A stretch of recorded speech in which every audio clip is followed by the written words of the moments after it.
This story follows the curious trail of a very unique gift that was first given to Elvis and much later received from Elvis, and an incredible incident that's become famous in Elvis history. It involves a future president, an attempted theft, and a legendary act of generosity after Elvis comes to the aid of a choking little girl at one of his live performances.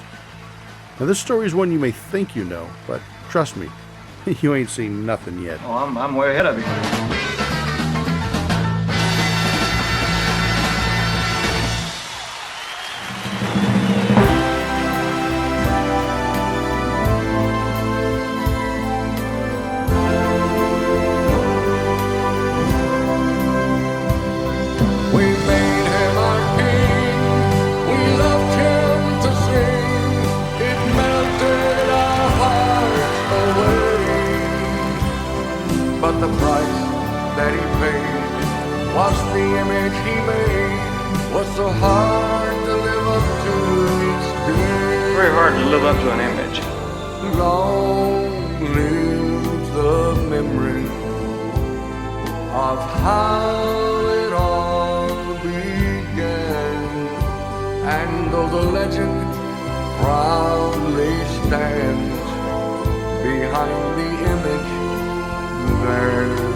Though the legend proudly stands, oh Lord, behind the image there's a man.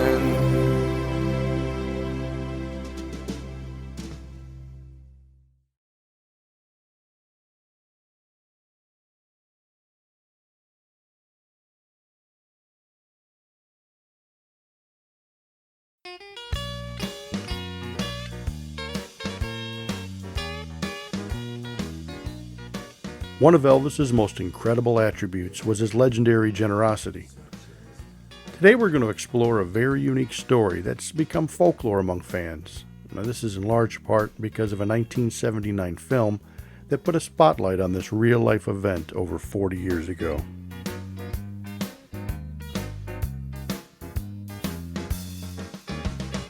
It's pretty well known that whenever Hollywood tells a real-life story, accuracy is a subjective term.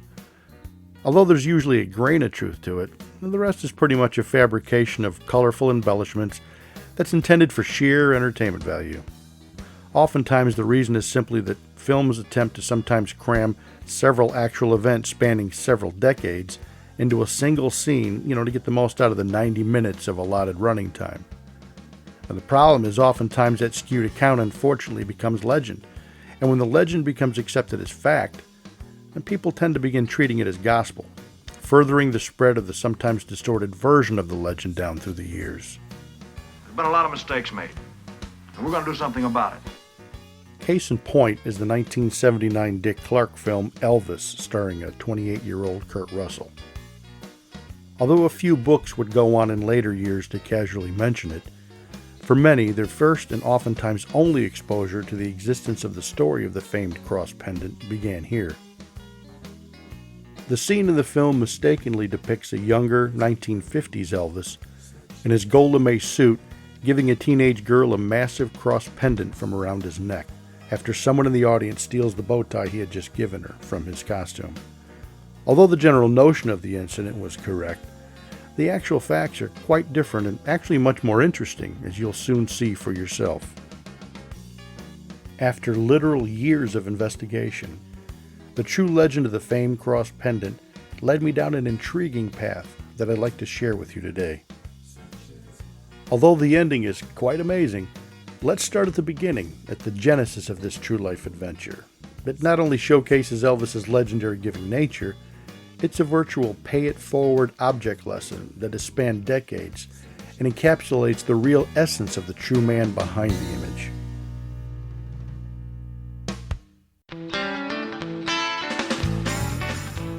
Elvis's 10th concert tour of the 1970s began in Mobile, Alabama on June 20th, 1973, and ended in Atlanta, Georgia on July 3rd. It consisted of 17 total performances over 14 days in 8 different cities, but strangely enough, Elvis made 3 separate trips to the Omni in Atlanta on this tour and gave 4 performances because of such high demand for tickets. Now, returning to the same city on the same tour happened on occasion, but rarely did Elvis return to a city a third time on the same tour as he did with Atlanta. Coincidentally, Atlanta is where it all begins for this fascinating tale. Just half a year since his career-crowning achievement the previous January, with the famous Aloha from Hawaii show that was broadcast via satellite to most of the entire globe, Elvis was still filled with enthusiastic vigor as the tour began. His first performance of the tour was in Mobile on June 20th. Incidentally, the ticket price for an Elvis Presley show started at only $5, then $7.50, then only $10 for the most expensive tickets, if you can believe it. From Mobile, Elvis flew straight to Atlanta and checked into the massive Stouffer's Hotel, which was just a short distance from the Varsity, which was one of Elvis's favorite hamburger joints in the day. The last time Elvis appeared in Atlanta was almost 17 years to the day, when he performed at the Paramount Theater in 1956. His first performance back in Atlanta in 1973 was on June 21st, when Elvis gave a stellar performance to over 17,000 enthusiastic fans at the Omni. Among those fans were 7 friends from Atlanta who had bumped into Elvis's stage manager, Charlie Hodge, before the show. After the performance, Charlie invited them up to Elvis's suite to meet Elvis. Toni, Beverly, Sherry, Linda, Iva Lee, Judy, and Patty went to Elvis's hotel, curiously skeptical if they would actually get to meet Elvis, since they had assumed he had already left town after the show.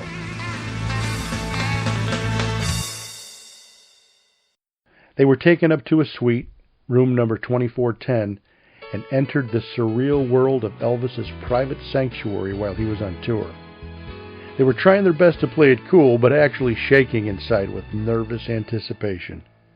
So as the door opens and we're walking back, all of a sudden Elvis stood up, and there he was, bigger than life, and he just came, walking towards us. How you doing? And he kissed everybody hellos and asked us to have a seat, which of course we were glad to do. And he sat in a chair with his back to the window, and we sat kind of in a semicircle on the floor around him.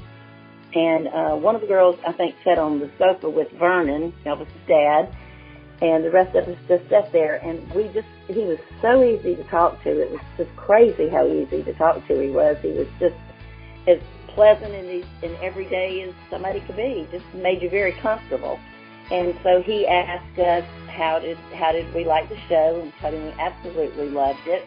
And he asked us, how was the sound in the building? How was the sound in that building? He was always concerned about sound in the buildings, of course. And we said it was great. And he said that he liked, later on he told us he liked to play the Omni. He liked that building. He had on a white karate gi and black pants. And we talked about his karate and how far along he was in that. We talked about the different jewelry that he had on. He had on some rings and bracelets, and he just would sit there and ask us questions about the music and things like he did ask us, he said, I bet there's not a one of you 25, and we just said no. And then he said, and are y'all married? And we said yes. And he said, well, what do your husbands think about y'all being up here? And we said, we don't care. And we knew that they'd be thrilled to death that we were up there anyway. We asked him, would he sing, or we asked him why he didn't sing Help Me Make It Through the Night. And so he told Charlie to put that down on their roster list and that to write it down, because we asked him would he please sing it, that we all loved it so much. Okay. And he started teasing us a little bit, and he started sort of singing it. Take the ribbon from your hair, shake it loose and let it fall. And Glenda, one of the girls, she had her hand on his knee, and she didn't even realize she was just rubbing his knee.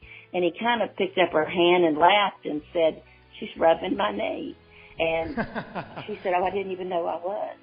And but everything was sort of, I remember at one point looking up, and it was sort of dreamlike. that it was just mesmerizing. You just couldn't believe that you were there, and it was like a dream. And I remember thinking, well, if it is, all my friends are here, this is good. We were in there about 2 hours, I'd say, and then food came over, or someone brought food to the door from the varsity.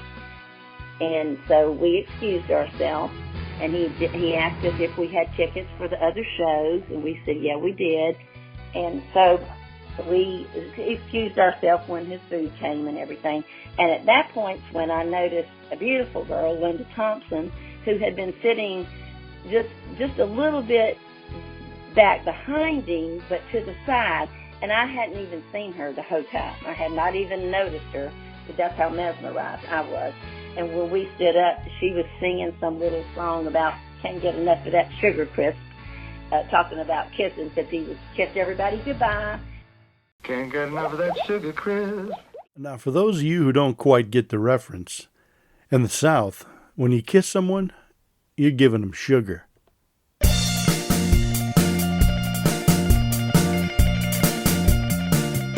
We did ask for an autograph that night. I didn't have anything good to write on, so I had a $1 bill in my purse. So I asked him for his autograph, and he told me, okay. And then he started to sign it, and he said, oh, honey, I can't sign this. And I said, why? He said, well, that would be defacing government property. And I said, well, you don't need to worry, because it's never going to be in circulation again. And, of course, it is not. And so he just kind of laughed, signed that, and signed one of those also for another girl, Beverly, that was with us. So everybody got autographs, and we went our way. We got downstairs, and then we started to breathe when we got downstairs and realized, oh, my God, we've just met Elvis Presley. You know, how has this happened to us? This is amazing. The excited girls left reeling from the surreal evening of hanging with the king in his private suite after first seeing him tear it up on stage. I mean, can you just imagine?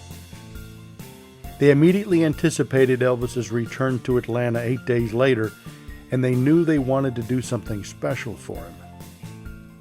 So we had a week, and so we decided within that week, he is so nice, so special in so many ways. What could we do? We wanted to do something special for him. So we decided we were going to buy him a present. And so we went and we started looking, and we went to a department store in Atlanta called Rich's. And we went to Rich's at North DeKalb Mall into their fine jewelry place. And so we're walking and we're looking and we're walking and looking, and then all of a sudden I spotted this gorgeous cross, just beautiful. And it just said Elvis. It just said it to me. And I called them over there and I said, this is it, girls. This is the one. And so everybody agreed, oh, yeah, this is great. And so then we had to get a chain for it. So we got a chain for it. And the man knew what we were doing. He could hear us laughing and giggling and carrying on. And he said, I don't think you girls are going to get up there in Elvis Presley's room. And I told him, I said, well, we got up there before, and we're supposed to be able to go back. But if something happens and we can't, can we bring this back? And he said, sure. This cross was gold with tourmaline stones in it, which are really, really dark, dark green stones. They actually look black when you look at them most of the time. And so we got that, got a nice chain for it. It was like I think it was a triple link chain. So we put this necklace, which was quite expensive at the time, and we put this necklace on a club payment plan at Rich's, and we put it in one of the girls' names, and then we all paid on it. So we wrapped it in a pretty box, and we're just so excited. Can't wait to go back and see Elvis and give this to him. Together with the gold chain, they paid a whopping $750, which is nearly $4,500 in today's money. Now keep in mind, the average minimum hourly wage back in 1973 was only $1.60 an hour. Hell, a brand new Volkswagen Bug was under $2,000. The girls had to purchase the cross pendant on a club plan with monthly installment payments split equally among the girls, but they were determined to give Elvis something that he would simply adore. Elvis had most definitely made quite an impact on those girls, and long before they made it up to his suite. But they were not alone. An entire arena in Atlanta filled with 17,000 fans had also lost their collective minds, as evidenced by the write-up in the newspaper the following day.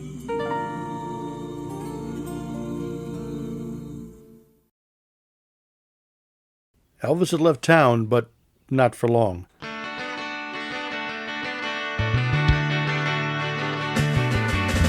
After a week of 8 different concerts in Uniondale, Pittsburgh, Cincinnati, and St. Louis, Elvis was back in Atlanta for his performance on June 29th.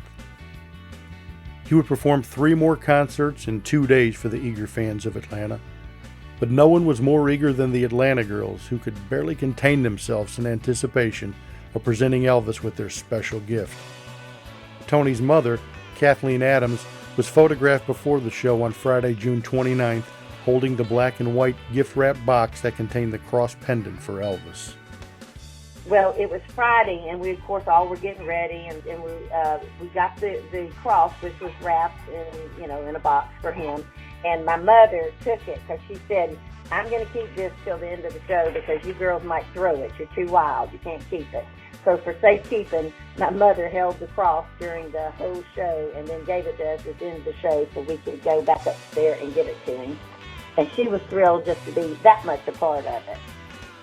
Elvis thrilled the audience in Atlanta with an energetic show that had them on their feet for most of the performance. And it was Friday, the 29th. So we go to the show, and again, fabulous show.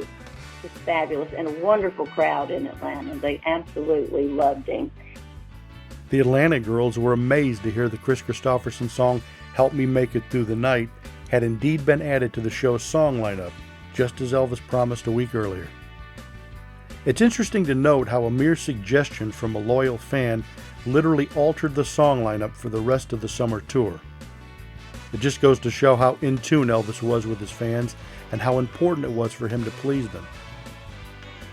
After the show, the girls immediately headed over to the hotel where Elvis had just been driven after leaving the stage at the Omni.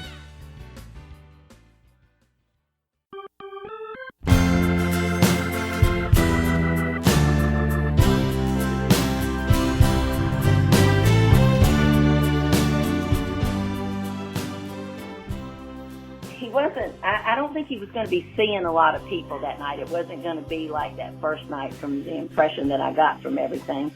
And we were downstairs in the lobby, same place where they stayed before at the Sofer's Inn. I believe it was Kenny Hicks that came down. And we said we wanted to, we hoped we would get to come up. And he said he's not having a lot of company up there tonight, but he said 3 of you can come up, because we told him we had a gift for him. And he said, well, 3 of you could come up. So I stood up immediately, and then Beverly stood up, and then Linda stood up, because we knew we were going. So we stood up, and we followed Kenny up there. And when they opened the door, right as soon as they opened the door of the suite, it was very quiet in there. Just, it was real dark, and there was Elvis at the door, or real close to the door, and Linda Thompson was there, the Stamps Quartet was there, and Charlie was there. Put you on the spot. And so they were singing with no music, and they were just singing a cappella, and they sang 3 gospel songs in a row, and it was beautiful. It was really one of my very, very favorite memories. But they sang The Bosom of Abraham, they sang I, John, and Lead Me, Guide Me. And it was absolutely beautiful. Lead me, oh Lord, won't you lead me? So after that broke up, then we went over to the other side of the suite, and they told Elvis that we had something for him, and so he said how nice, and so we handed him a card, and he was fixing to open it, and then I said, well, now there's 4 more girls downstairs that went in on this. And so he looked at, I believe it was Kenny, he looked at Kenny and said, go down there and get those other girls. And so he did. He went down and got the other girls. And during that time, we just chit-chatted with him and about different stuff. And one of the things was about the songs that he had sang. And he said to me, well, he said, I know which one you like best. And I said, which one? And he said, Loading Miss Claudia. And I said, why is that? And he said, because I say goodbye, Toni O'Darlin in it. And I just laughed. Goodbye, Toni O'Darlin. And we were all there. We had these little necklaces on that said TCE, which in our mind was taking care of Elvis. And they thought those were amusing for whatever reason. And so we talked about those. And then by this time, the other girls were up there. First he read the card. He opened it and he started reading it. And he read it out loud to everybody in the ring.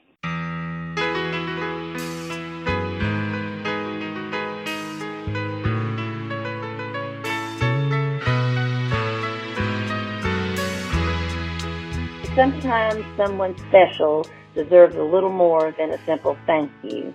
But how can we thank you for being you? For giving us so much of you, for giving us happiness, for being there in times of sadness and times of joy, for singing songs of love when we need love, for adding excitement and giving us comfort and warmth. These things you've done through your music. But most of all, thank you for being the person that you are, a warm, tender, and wonderful person who has and always will give us so much happiness. And then he said, thank you, that's nice. Linda, his girlfriend Linda, would you put this up? I'd like to keep it. So we said, oh, that, it's all worth it right there. So then he opened the gift, and he really, you could tell he really liked it. Oh, thank you. And he had Linda, his girlfriend Linda, put it on him. And she reached over there and put it on around his neck. And he just, he complimented what a pretty piece of jewelry. He really liked it. And he said to me, well, to all of us, he said, well, and I needed a cross. And he said, well, I gave my last cross to Don Rickles. And we said, oh, okay. And so we were just happy, even if he never had it on after that night. He had it on that night, and he seemed to really, really like it. So we went home happy, happy, happy because he seemed to love it. And we were told later that he, the next morning, that he slept in it, and that the next morning he was picking it up and looking kind of over towards the varsity, and in the light of day that he, well, it wasn't morning, it was probably afternoon, but they said he picked it up and he looked at it and he said, oh, it's tourmaline. I thought it was onyx. So he thought, too, that it was onyx because it is such a dark tourmaline. But he just said, that's even better. He liked the tourmaline. So we were thrilled. Elvis rarely held on to much of anything that he owned for very long. He was a giver. He simply loved giving to people. So when these Atlanta girls turned the tables on him, giving Elvis such a stunning and heartfelt gift, he was genuinely moved.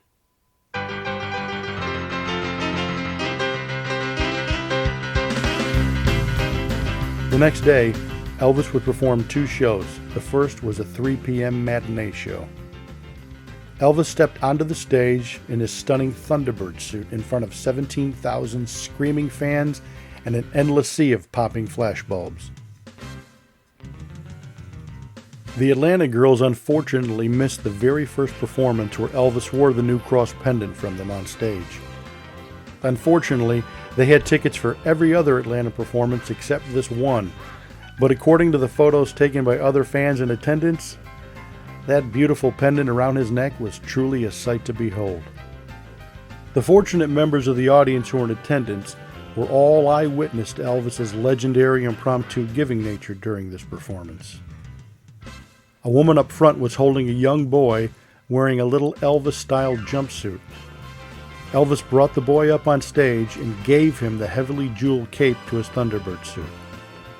Bass singer J.D. Sumner said, "Give him your belt too, Elvis," which Elvis promptly did. Yeah. There was no end to Elvis's immense generosity. The true tales of his selfless gestures of kindness are legendary. And as this story continues, you'll soon see the true depth of that magnificent giving nature. Before his evening performance on June 30th, Elvis met with several people in his dressing room backstage. Most notable was the Georgia governor and future President of the United States, Jimmy Carter, and his wife Rosalind. The famous cross pendant can clearly be seen around Elvis's neck as they pose for photos backstage. Moments later, Elvis walked on stage to a deafening wave of thunderous applause, so intense you could almost feel it in the air.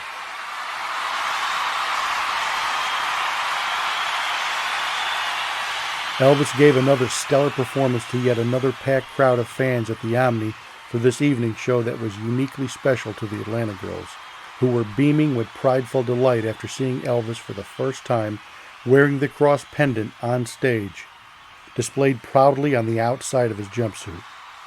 We were in our same seat, which was over to the left of the stage, and where the whole fan club sat. And he knew that's where we were sitting. And when he came out, he did 2 or 3 songs, but he had the cross on. He had it out on top of his scarf, and I believe he had on the white scarf. And he had it out on top of the scarf, and of course we went nuts. Sherry was pulling my hair, Linda was pulling on the other side, everybody was screaming because he had it on. And so then he just did 2 or 3 songs, and then he said, "It's great to be back in Atlanta." And then he kind of did the microphone on, tapped it on his chest, and then he pointed up to where we were sitting, and he said, "It's great, it's great to be back in Atlanta with your friends." And then he went straight into that song that we had asked him to sing, "Help Me Make It Through the Night."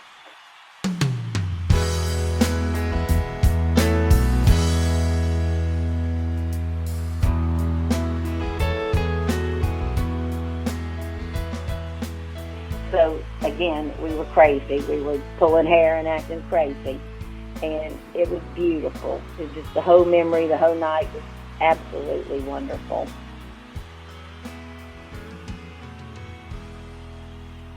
Immediately afterwards, Elvis went directly to the airport and flew out of Atlanta for shows the following 2 days in Nashville and Oklahoma City. Without missing a beat, Elvis was immediately back on the plane and returning to the Omni in Atlanta for his last performance of the tour, closing it out on July 3rd, 1973.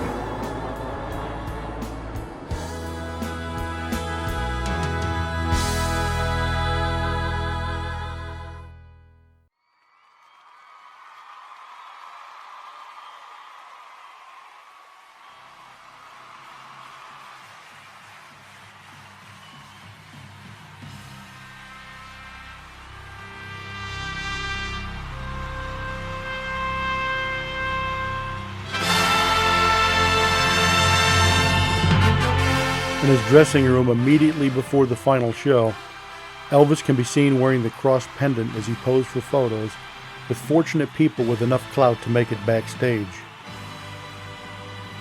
Elvis's daughter Lisa Marie can be seen in one of the rare photos. She rarely went on tour with her daddy, and bear in mind that this was just 3 months before his divorce was final with Priscilla in October of 1973.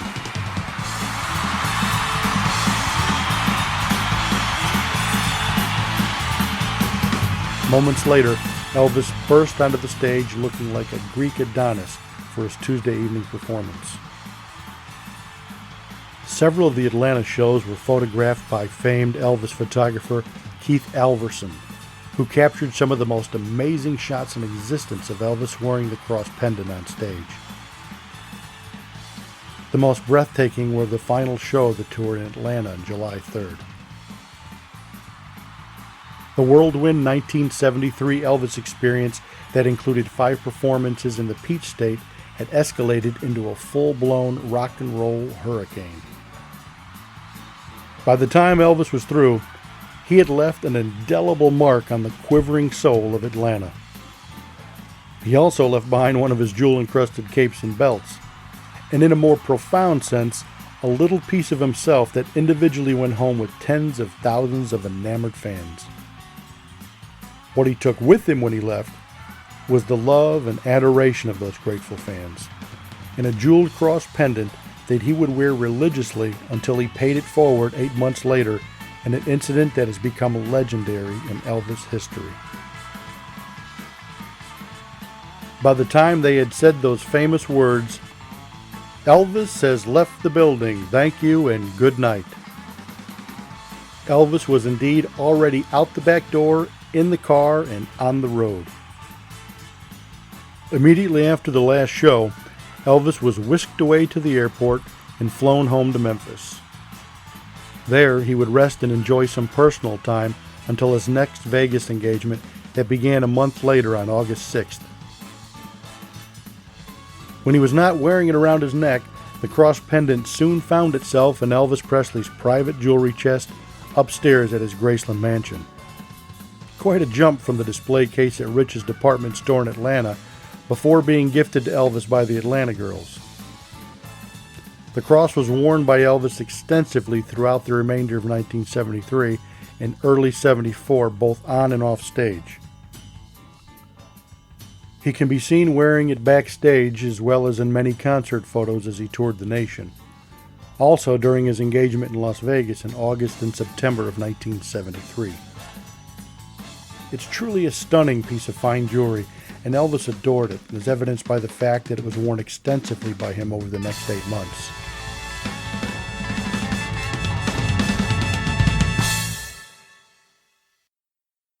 Now, what are the odds that one of the very girls who gave that cross to Elvis in Atlanta would just happen to be 2,000 miles east and at the exact right place at the exact right time to prevent that very same cross from disappearing forever into the Las Vegas night?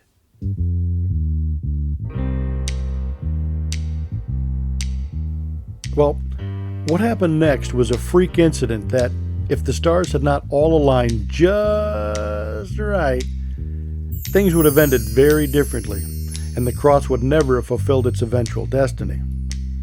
The cross pendant had not yet become the legendary Elvis relic that it would eventually become known for. Now, that would happen the following year. But first, let me tell you about a crazy incident in Las Vegas that involves the cross and a crafty fan with sticky fingers that almost got away with the goods. The July 3rd performance back in Atlanta was the last show of the last tour of 1973. It was just about 6 weeks later that Elvis was almost halfway through his last 4-week Las Vegas engagement of 1973. Beverly Brown, one of the Atlanta girls, along with a friend, decided to fly to Vegas to see Elvis perform there. Now, they were in for a real treat because Vegas performances for Elvis were a totally different animal than tour city shows. The Hilton was a smaller, more intimate setting, and Elvis was more loose and talkative between songs and physically closer to the fans in the audience. There was also much more interaction with his mainly adult Vegas audiences. It was the August 18th, 1973 dinner show, and Beverly got to see Elvis after the performance, and he signed a Hilton napkin for her. As luck would have it, that evening, Elvis was wearing the cross pendant on stage that Beverly and her friends had given him in Atlanta. And also, as luck would have it, she just happened to be at the right place at exactly the right time to not only see what happened next, but have the nerve to do something about it. And I do remember that we flew in that day, went to the show that night. We went to the dinner show. We did not do the midnight show. So we go to the show, and it's, of course, fabulous because there was never a bad show for him. And then I would say it was midway through the show, but everything just happened so fast.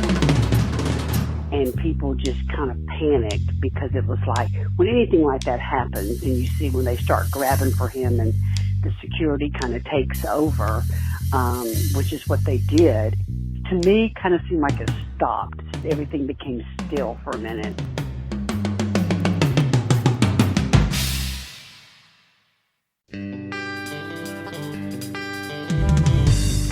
Throughout his career, Elvis routinely interacted with his fans, bending down to give kisses to the girls and giving away the scarf from around his neck. In the showroom at the Hilton, the rows of tables that were down front ran right up to the actual edge of the elevated stage, and the fortunate fans in the very front could actually touch the stage. Now, during the performance, as Elvis bent down and kissed a girl and let her have a scarf that he was wearing, he was leaning forward and the pendant was hanging in midair and was easily snatched from his neck along with the scarf by an overzealous fan. For some reason, we were in that center seat very close to the stage. We were very, very lucky there that we had really great seats. And so we saw it come off and we're like, oh no. And this was not long after we gave it to him in Atlanta. I don't believe that she was trying for anything other than the scarf and the kiss, but I think the way the girl, which what most people would have done, she's like, I'm grabbing. I don't care what I'm getting, but I'm grabbing, And so that's when she took it all, And like I said, I don't even know that he realized what was going on until security came up real quick. But they were always coming up if anybody got too close. The cross pendant's chain broke, and the fan quickly returned to her table with her prize as Beverly watched in horror, never taking her eyes off her as the lady balled the scarf up with the cross inside and quickly crammed it into her purse as Elvis continued singing, never missing a beat. I think she tried to put it in her purse because she wasn't real close to where we were because she didn't stay there and want to embellish the moment. She was like taking what she got. Okay, it wasn't like she was hiding a scarf. Okay. And that's when we said that. No, y'all, she got the necklace. She got it. You would have thought that Elvis would have felt the chain snap and been aware the cross was gone, but he never stopped singing or said anything at all as he continued his performance. Beverly, on the other hand, was focused on the ballsy broad that had the nerve to steal right from Elvis's neck while he was generously kissing her and giving her a scarf. She got the attention of Elvis's bodyguard, Sonny West, and told him what had happened and pointed out the culprit. At first, Sonny said that because it was one of the hotel's patrons, Hilton security officers had to deal with searching her purse. But she assured Sonny that if he didn't act immediately, the cross would be stashed somewhere else and would be gone forever. When we were right there, we were so close to them that we had to say, y'all have to get that cross, because I remember saying to Sonny, that's the cross we gave him. Not that that mattered, I know, to them, but to us it was important, okay? And so we said, you have to get that. He said, I don't know what we can do on this. This is different. He said, we're not security for the hotel. We are Elvis's security, so it's a whole different kind of ball game. But luckily, they were able to get it. You couldn't have planned that out any better. Sonny immediately retrieved the cross, and Elvis later had his Memphis jeweler, Lowell Hayes, to replace the broken chain. With the cross pendant back in his possession, Elvis would continue to wear it often, both on and off stage, well into the next year. Every time we saw any performance, we'd look like, oh my gosh, does he have it on? Because he had so many things to wear, and he did wear it for some performances. He did.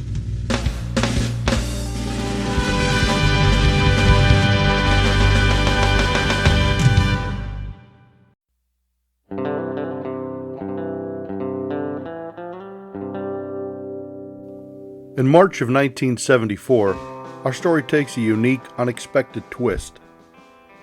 The first tour of the year consisted of 25 performances, starting in Tulsa, Oklahoma on March 1st and ending on March 20th in Elvis's hometown of Memphis. On March 4th, Elvis performed in Monroe, Louisiana at the Civic Center and returned again for 2 more performances on March 7th and 8th. But it's the March 8th performance that we want to focus our attention, as the gift from the girls in Atlanta the previous year takes on a whole new life and the legendary story in Elvis folklore is born. Less than 2 years after Elvis's death, Dick Clark produced a biopic about Elvis's life that starred former child Disney star Kurt Russell, and as most Elvis fans know, Kurt actually had a small role in Elvis's 1963 film It Happened at the World's Fair. Elvis paid a random kid $quarter to kick him in the shin so he'd have an excuse to see the lady doctor on the fairgrounds who he had a thing for. I'll tell you what, if you kick me in the shin real hard, I'll give you $quarter. Okay, go ahead, play it. Ah! 16 years later, Kurt played Elvis himself. In the 1979 Dick Clark movie, the famous cross pendant story was loosely represented, further cementing its place in Elvis history. Come on up here, sweetheart. Here, hold her up. Here, sweetheart. This is yours, and ain't nobody gonna take us away from it. All right? You stay with her and make sure of that, sir.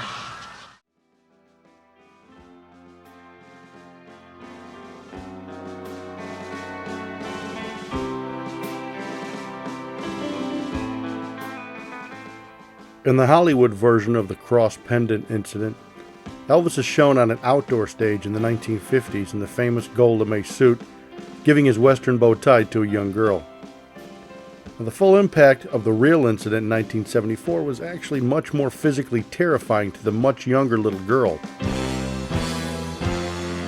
And the detailed events have never been fully explored until now.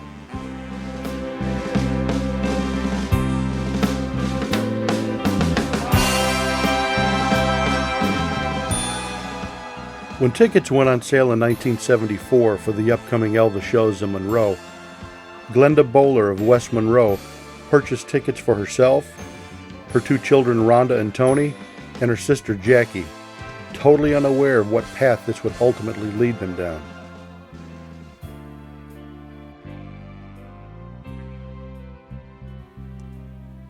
After shows in Tulsa and Houston on March 1st through the 3rd, Elvis boarded a plane in Houston on March 4th for the next stop of his tour in Monroe. A short flight later, he was met at the airport in Monroe by Mayor Ralph Troy, who presented him with the Monroe Police Chief badge. Backstage before the concert, the governor of Louisiana, Edwin Edwards, presented Elvis with a plaque in recognition of a donation made by Elvis to the Louisiana State Police Boys Camp.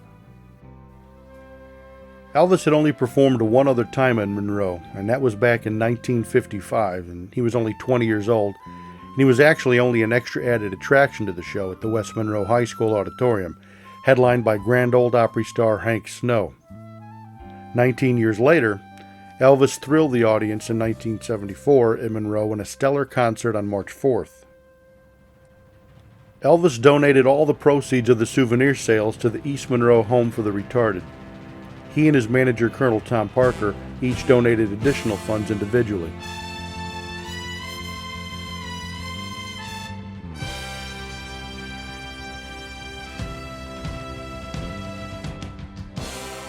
The local paper said, "The man is good. He knows what pleases his audience, and he gives it to them. He could have sung Three Blind Mice, and they would have loved it." After leaving Monroe, Elvis had shows scheduled in Auburn, Alabama on March 5th and Montgomery, Alabama on March 6th, before returning to Monroe for his performances on March 7th and 8th.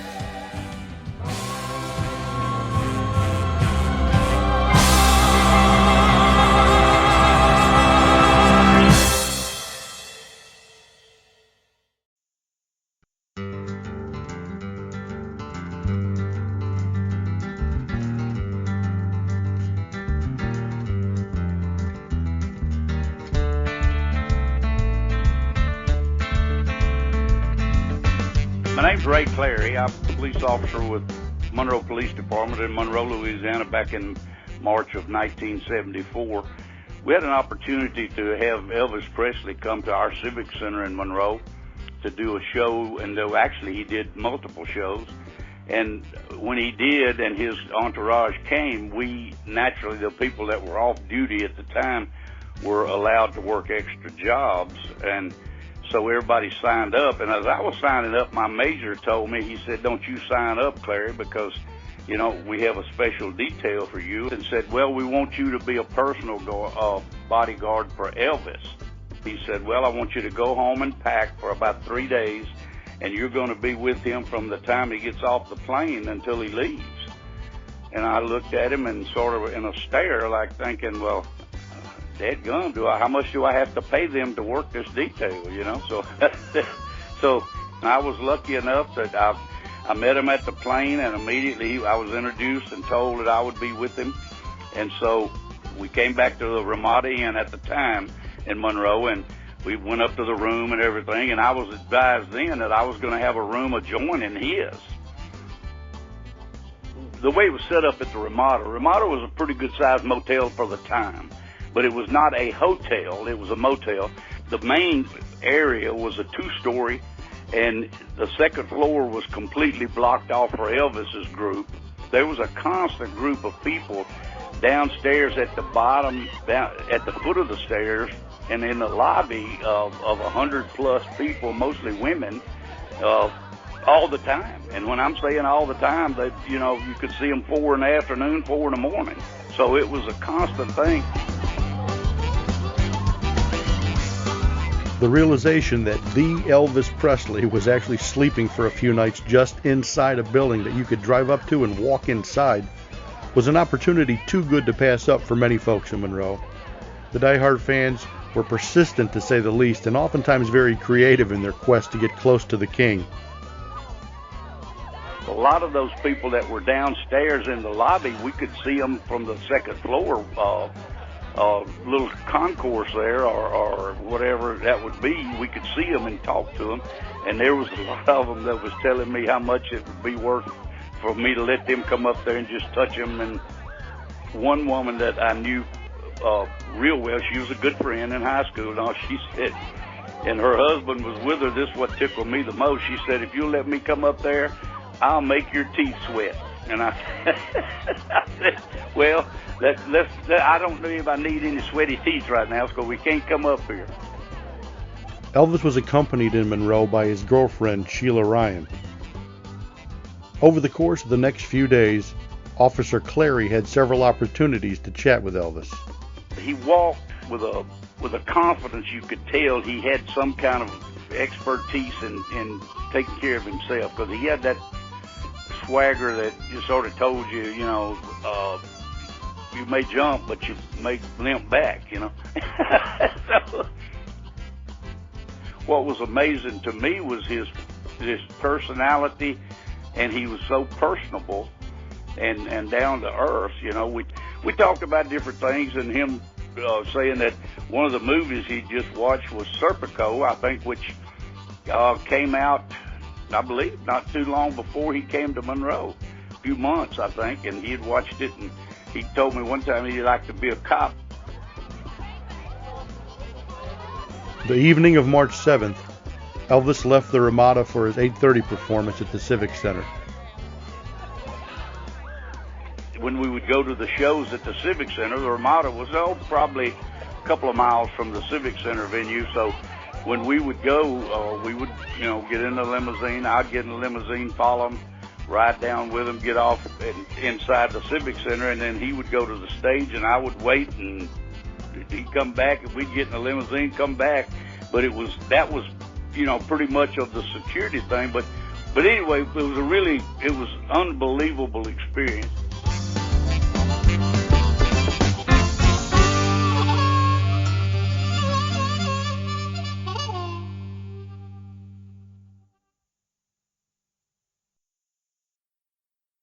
The last show in Monroe was the following day on March 8th.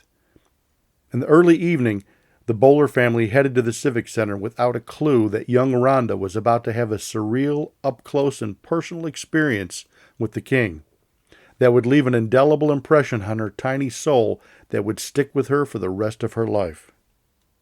Well, I happened to get the second row seats. Rhonda and my other daughter, Toni, and her sister went with me for that seat.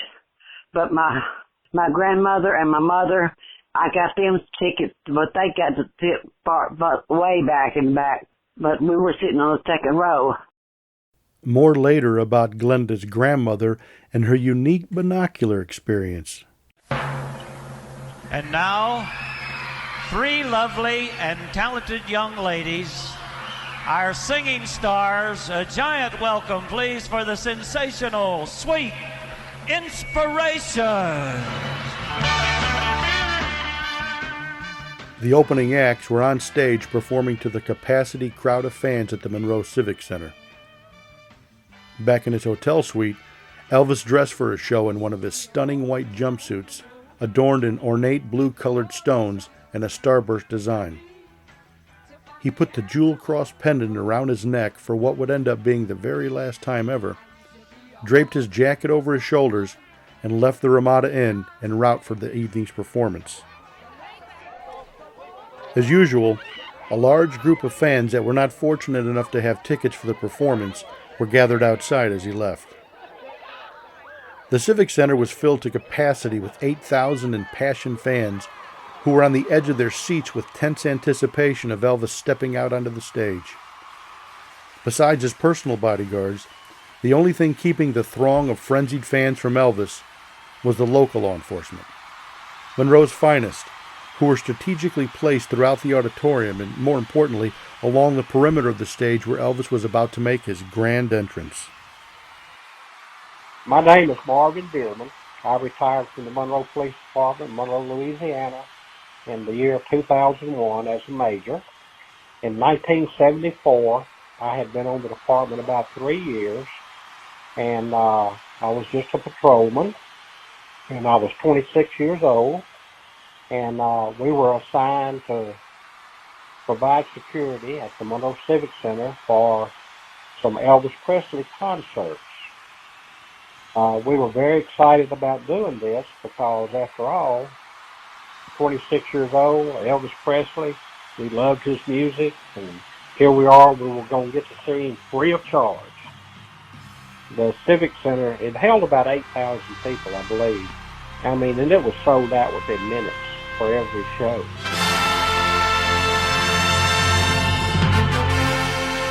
And for him to just go and do this for the citizens of Monroe, I thought was really cool. My assignment was to be at the foot of the stage and to maintain some kind of decorum among the people and to keep them off the stage. It was quite an experience, and was thrilled to be assigned the stage next to him.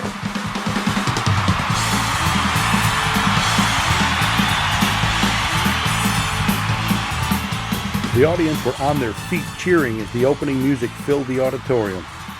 On the second row, little Rhonda had been hoisted up by her Aunt Jackie above the crowd for a bird's eye view as Elvis walked out onto the stage and immediately spotted her.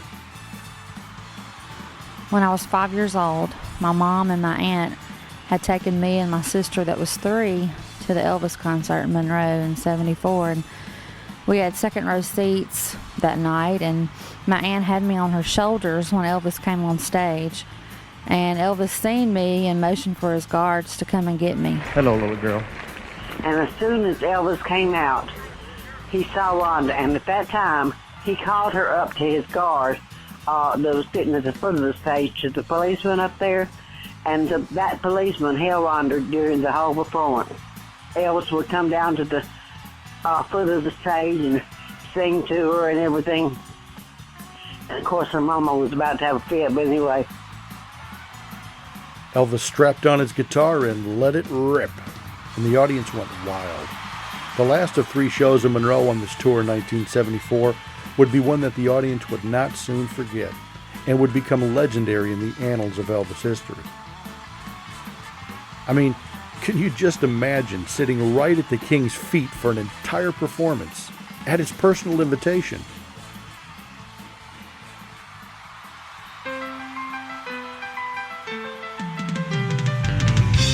And I sat at the edge of the stage with his guards for the entire concert until the last song. He sang "I Can't Help Falling in Love with You," and had me on his knee and tied a scarf loosely around my neck and kissed me on my cheek and gave me back to the guards. Well, as he was giving me back to the guards, 2 teenage girls ran up and got the scarf. Actually, it was like tug of war around my neck for a few minutes, my mom said. The stage was just rushed. With, there were so many people I couldn't begin to tell you how many. And that lady was trying to grab the scarf off Rhonda's neck, and when she did, she was tightening it into a knot. And so she just kept pulling and pulling. So the policeman finally, I think, unknotted it so that she could just pull it off because she was strangling Rhonda is what was happening because the policeman had one end and she had the other, or somebody had the other end. There was another lady reached and grabbed the scarf away from the young lady and her child. And by instinct, I just reached out, grabbed the lady, said, you need to give the scarf back. She didn't, so I grabbed the scarf from her and handed it back to the young lady and the child. At this time, they were carrying Elvis off the stage, and he heard the commotion. Honey, don't get physical.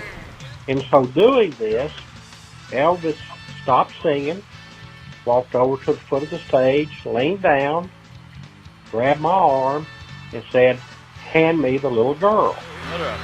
The stage came just about to my shoulder. So as I was putting the little girl up on the stage, Elvis grabbed my arm and held my arm while we lifted the little girl up on the stage. And he came back over to me and took his cross necklace off and put it around my neck and told me that nobody would ever take this away. And he kissed me. Thank you. And he gave me back to the guards, and he told them to make sure that I got home safely, to stay with me. As the band continued to play, Elvis gave a final wave to the audience before leaving the stage. A few short moments later, he had literally left the building and a car bounced straight for the airport before his band even stopped playing.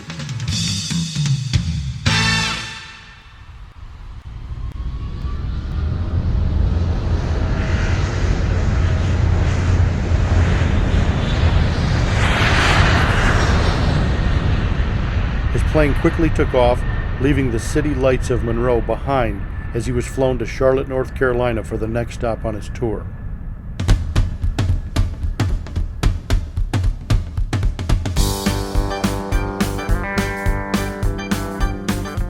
"12 days later, the tour would end in his hometown of Memphis, Tennessee, with a performance that would be recorded by RCA for release on an upcoming album, Elvis recorded live on stage in Memphis. As Elvis rested on his flight to Charlotte, the fans inside the Monroe Civic Center were still in a daze from Elvis's performance and final act of generosity before leaving them.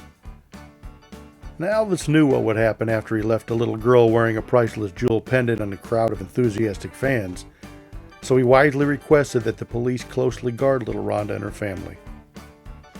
And they did. They protected us the whole way out into the car. I mean, the mob of people just rushed us like they do Elvis, I guess. And but the guards stayed with us the whole time and protected us. And we got in the car safe, and they followed us all the way to my house. And when we got there, my mom's friends that were there that night came over, and we all made pictures wearing it. Everybody had to take their turn with it on. Quite an experience for a 5-year-old little girl who just happened to be at the right place at the right time. And quite a long journey for the Jewel Cross pendant. But whatever happened to that little girl and her treasured gift from Elvis at such a precious young age? Just under 3.5 years after receiving the cross pendant from Elvis on March 8, 1974, the entire planet stopped spinning for a brief moment on August 16, 1977, as the collective population of the world simultaneously let out a mournful sigh of despair over the shocking news of the death of Elvis Presley. Good evening. Elvis Presley died today. He was 42. Apparently it was a heart attack. He was found at his home in Memphis, not breathing. His road manager tried to revive him. He failed. A hospital tried to revive him. It failed. His doctor pronounced him dead at 3 o'clock this afternoon. The end at an early age of one of the two most spectacular careers in the history of American entertainment, the other being Frank Sinatra's. Former Georgia Governor Jimmy Carter, who had met Elvis immediately after he received the cross pendant from the Atlanta girls, was now the sitting president of the United States.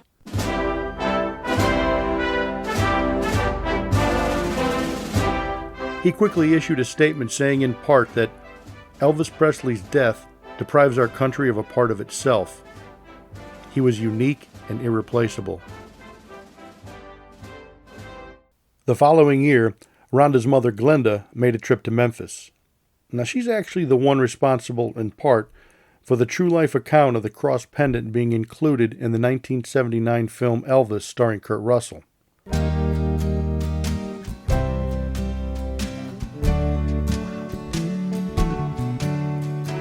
While in Memphis, Glenda just happened to meet Elvis's friend and stage manager, Charlie Hodge. Now, she told Charlie of Rhonda's experience in Monroe back in 1974. Charlie had been right there when it all happened and very clearly remembered the incident and thanked her for reminding him because he said he was working with Dick Clark on an upcoming movie starring Kurt Russell. Charlie relayed the story to Mr. Clark, and as a result, the story of the incident was in the major television production that aired in 1979. It was later nominated for a Golden Globe for Best Motion Picture Made for Television. It also made a theatrical release in Europe and Australia. I remember my mom calling Dick Clark's production company and telling them that they had it all wrong. So they apologized. Albeit a skewed version told with creative liberties when making the film in 1979, the legend of the cross pendant became instantly known to fans around the world. It further grew from there as the story was written about in books and discussed among fans for nearly half a century since.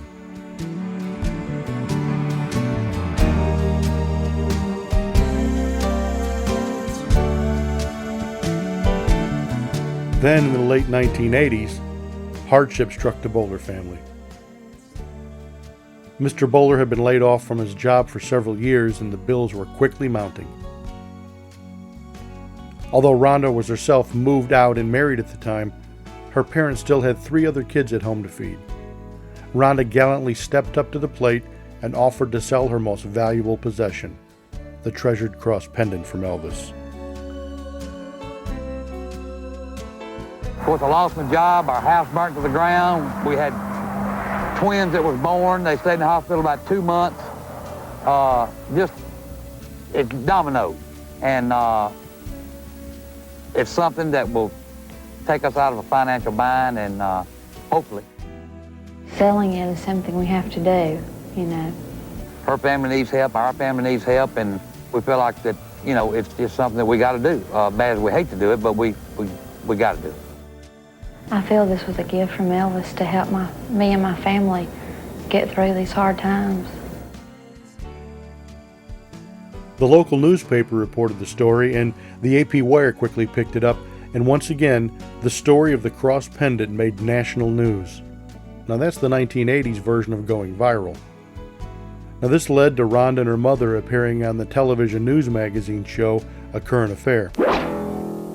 Hello everyone, welcome to A Current Affair. I'm Maureen O'Boyle. Maury is off tonight.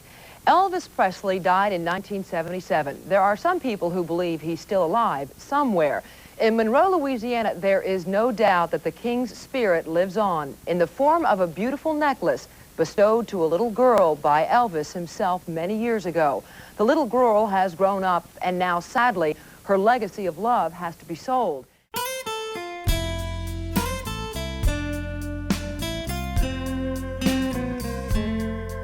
Several years later, I attempted to track Rhonda down. Although I was fairly certain the cross pendant was surely gone at that point, I still wanted to find her to get her first-hand account of this amazing true-life Elvis story. I literally searched for years, and at a time that the internet was in its infancy and there was no such thing as social media platforms such as Facebook. Tracking people down for my research was something I had been doing for many years as an Elvis historian, but this was a seemingly impossible task. After literally several years of attempting to locate her, I finally found the little girl from Monroe. And to my amazement, she still had the cross pendant from Elvis. In 2008, I met with Rhonda, documented her story, and was beyond thrilled to personally obtain the famous jewel cross pendant from Elvis for my personal collection of artifacts. The cross pendant would soon be available for the world to see on display for the first time ever. And Rhonda was equally thrilled that this unique piece of Elvis history would be in a major exhibition for all to share in her incredible story. For soon after, the pendant went on display at our King's Ransom Museum that was on the first of 3 lengthy engagements in 3 different venues in Las Vegas that started at the Imperial Palace Casino and ended with a full year-long exhibition at the former Las Vegas Hilton, where Elvis had worn the pendant on stage there many times in the 1970s. Many of Elvis's friends and close acquaintances were our special guest at the grand opening. And Rhonda was also a very special guest and shared her incredible story with fans and the local media in attendance that were captivated by her true first-hand account. Since then, hundreds of thousands of people from all across the globe have seen Elvis's cross pendant in our museum in person, and millions have seen the exhibit at the former Las Vegas Hilton on national television shows, including the History Channel and Geraldo's special on Fox for Elvis's 80th birthday in January of 2015. But the full story and its incredible journey have never been told in its entirety until now. The full journey for me personally has taken many more years in research and tracking, compiling, interviewing, writing, and producing than you can possibly fathom. But with the dots now fully connected for you, the bigger picture of the underlying moral lesson here starts to come into focus if you pay close attention. The incredible impact that Elvis had on his fans led to a series of intertwined events that in turn resulted in a true butterfly effect of repeated kindness being paid forward. Elvis's generosity kept coming back to him and then being recycled again and again, resulting in the legendary act of kindness to the little girl in Monroe. Elvis generously and randomly gives his cross necklace to a friend, Don Rickles, in Las Vegas. A few months later, and several thousand miles east, Elvis's cross is unknowingly replaced by a group of enamored young girls who wanted to repay his kindness to them in his hotel suite a week prior. For the next 9 months, Elvis proudly wears the cross both on and off stage as he zigzags across America on tour, even rubbing elbows with a future U.S. president. He nearly lost it forever while performing on stage during a performance in Vegas, and then he just happened to be wearing the same exact cross pendant in Monroe, Louisiana, when he attempted to right a wrong done by some overzealous fans by giving his favorite cross pendant away to a crying little girl in the audience who touched his heart from the moment he first laid eyes on her. And at the time, I was only 5 years old, and it was kind of overwhelming for me at the time, but as I've gotten older, I've realized, how much Elvis was a giving person and how he gave me something so personal, and to give me something like that, it just helps me to define, the Elvis phenomenon. And I've always heard stories about how he gave so much, and I'm just in awe that he chose me that night. I mean, I was just at the right place at the right time, I guess. 34 years later, in 2008, Elvis literally reached out from the grave and helped her financially when I acquired the cross, because such a transaction could never have been possible without Elvis's generous gift to her back in 1974. The fact that it went on public display in a major exhibition for the world to share in the joy of her story was the icing on the cake for her, and actually played a major role in her decision to part with this treasure that she felt belonged in a museum and not in a safety deposit box. In September of 2020, I met with a few of the original Atlanta girls, and they were thrilled to hold the cross pendant in their hands for the first time since they gifted it to Elvis in Atlanta over 47 years earlier. As thrilling as it is for me to personally be in possession of this lavish jewel pendant, it's equally thrilling for me to share with his fans this piece of Elvis history that is so rich with an even deeper intrinsic value. This pendant is a sparkling, real-life representation of the legendary giving nature of the true man behind the image.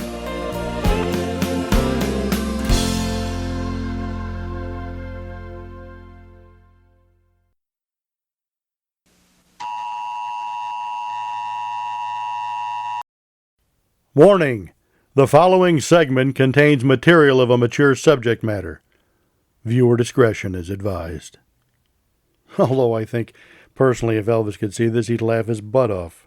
I had promised to tell you more about Rhonda's great-grandmother and her unique binocular experience. Watch out for the zinger. It's interesting to note that at the Monroe concert in 1974, including Rhonda, there were 4 generations of females from her family in the audience, including her mother Glenda, her grandmother, and even her great-grandmother. Well, I happened to get the second row seat. Rhonda and my other daughter, Toni, and her sister went with me for that seat. But my grandmother and my mother, I got them tickets, but they got to sit way back and back. Little Rhonda's mother, Glenda, made sure that her mother and grandmother had a pair of binoculars to ensure that they can see everything. Those binoculars look like a bunch of frogs up there. And from what I gather, Rhonda's great-grandmother definitely got her money's worth. And then some. But my grandmother, she was, crazy. I never thought she'd want to go to see Elvis in the first place. But when she did, I got her a pair of binoculars. And when we got out, I said, well, grandmother, how did you, could you see very well? And she said, I could even see his balls. His suit was so tight. And then that was so funny because I never thought my grandmother would say something like that. But she was excited about it, about seeing him. What are you looking at back there?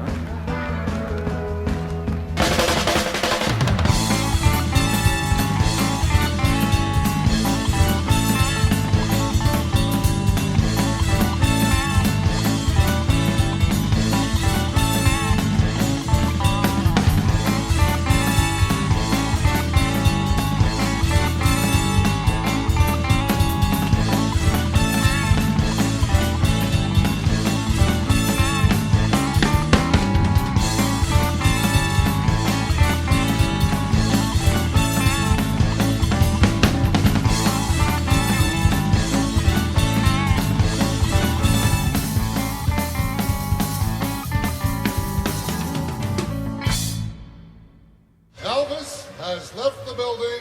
Thank you and good night. Though the legend proudest time goes on, behind the image there's a man.